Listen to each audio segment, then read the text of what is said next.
నిత్యం మన ఇంట్లో ఎంత ఘనంగా పూజ చేసుకున్నా తిరుమల వెళ్ళి శ్రీవారి కళ్యాణోత్సవాన్ని చూడాలని ఎందుకు అనిపించదు చెప్పండి. కానీ తిరుపతి దాకా కాకుండా మన విజయవాడలోనే ఈ నెల 22, 23వ తారీఖున rotary mid town of Vijayawada వారు కళ్యాణోత్సవ కార్యక్రమాలని అలాగే ఉదయాస్తమాన సేవలను నిర్వహిస్తున్నారు ఘనంగా ఈ కన్వెన్షన్ సెంటర్ లో.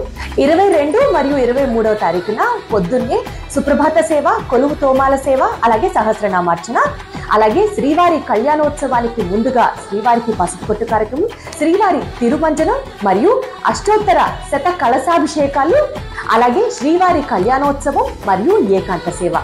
సేమ్ ఇలాగే ఆదివారం కూడా ఇందాక నేను చెప్పినట్లుగా ఉదయం సేవలన్నీ కామన్.